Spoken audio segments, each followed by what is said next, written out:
want you to think about what's your goal in an interview with regard to teaching, right? You want to persuade the committee that you're equipped to teach and mentor, possibly in their department, specifically that you are going to be able to teach the courses that they are hoping this new hire will teach. And as some of you no doubt know, many or most job ads will indicate the successful candidate will teach course X and Y and courses of their own devising, one level or another, or indicate what programs you're going to be teaching in. You want to communicate to folks that you are thoughtful and reflective about teaching.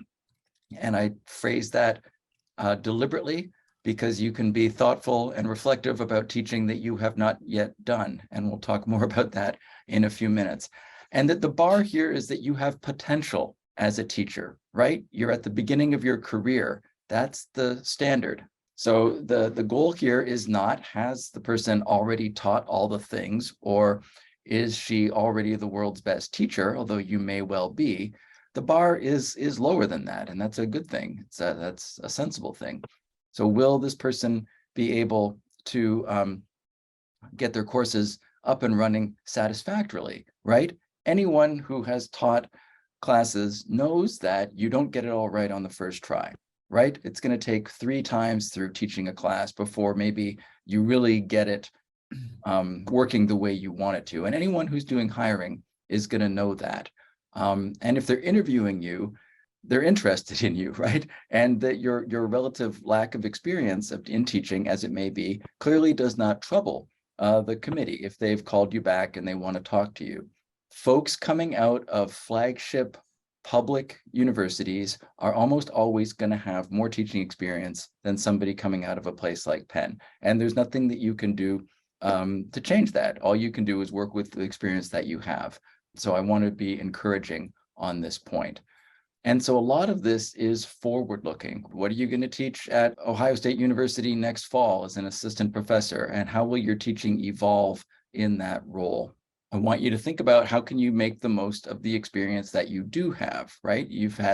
Hopefully you've had at least some experience in teaching recitations or labs. Maybe you've only been a grader and had office hours. But again, any of these roles is giving you some insight onto what challenges students faced in that course or in your discipline, and possible strategies that you could adopt to help them succeed. And here again, you don't have to already have used the strategies to talk effectively about them, okay?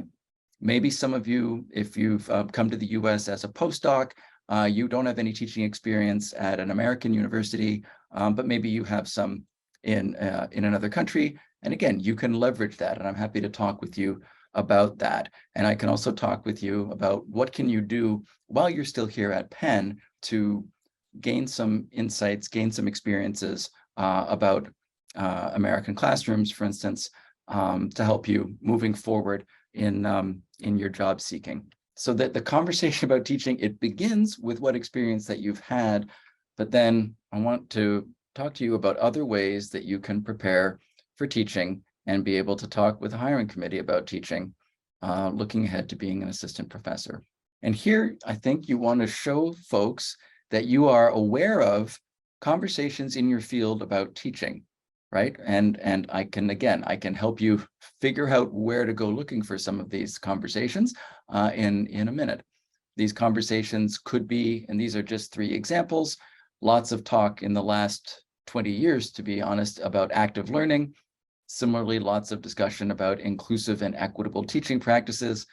Lots of conversations about teaching during COVID, which is obviously not over, and the challenges that students have faced during the pandemic and that then instructors have faced. So think about, where might these conversations be happening? They may be happening in your home department here at Penn.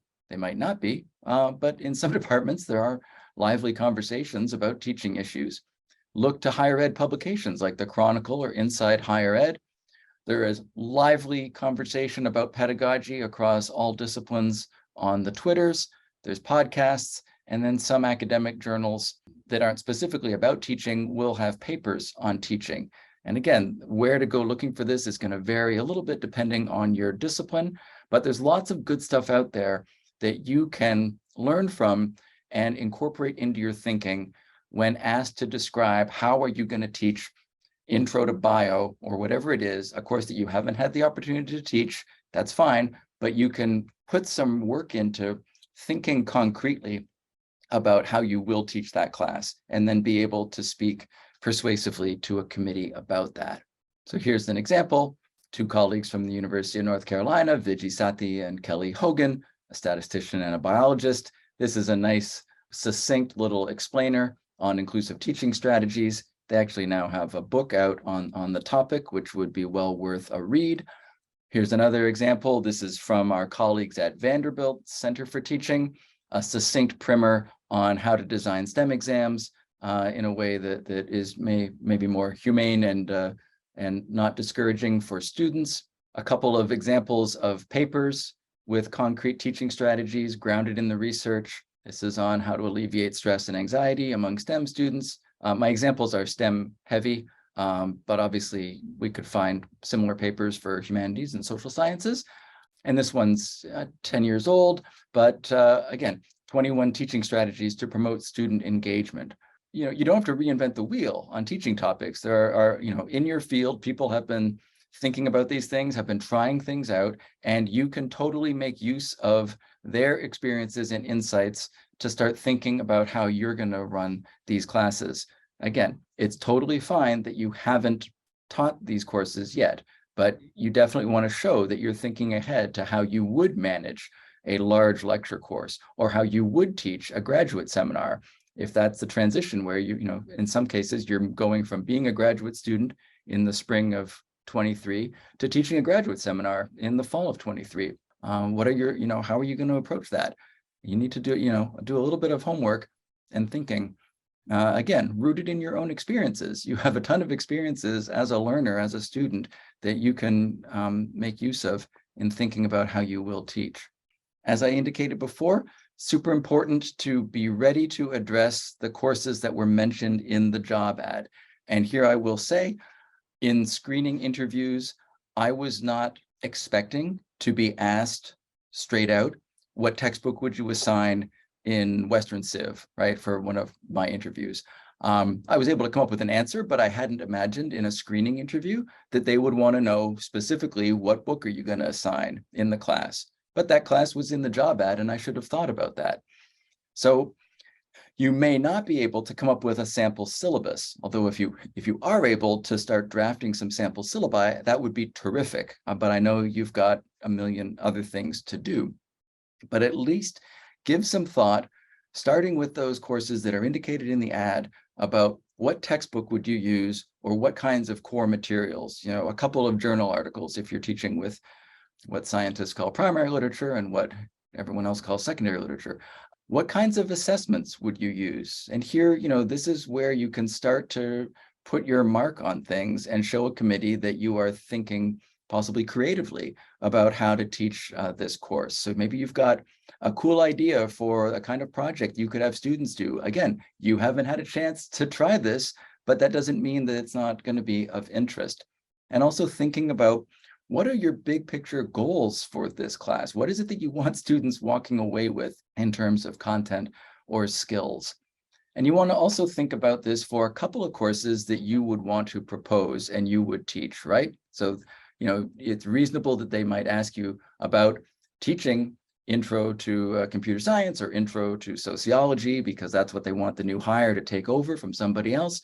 But then you're also going to be developing upper division classes. And so you want to be ready to at least speak briefly about one or two of those, right? So maybe think about an upper level undergrad class that's really more closely related to your area of research interest, and then possibly think about a grad class, again, depending on what the teaching assignment of the job is going to be.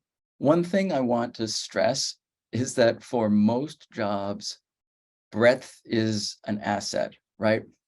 Most academics do not get to teach courses only in their area of expertise. And the more teaching intensive the position or the smaller the department, the more breadth is going to be coveted.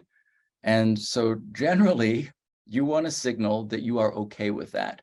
Most of the time, if an interviewer says, could you teach course X, most of the time you want to say yes, but you can offer some caveats. You can say yes, but given my background, given my training, here's what my version of that course would look like. It would use these critical lenses or this methodology. Then you can have some conversation about that. Or you could say, yes, but to be frank, that's going to be a bit of a lift, and I'd rather not try to teach that course in my first year, right? That's a perfectly acceptable answer. And again, I'm not trying to be too prescriptive here, but just most of the time you want to be thinking about how you can say yes to that question of, can you teach X? Moving forward, I just want to put in a plug for things that I and or my colleagues can help you with. And I know some of you have heard this from me before, but I want to put the word out.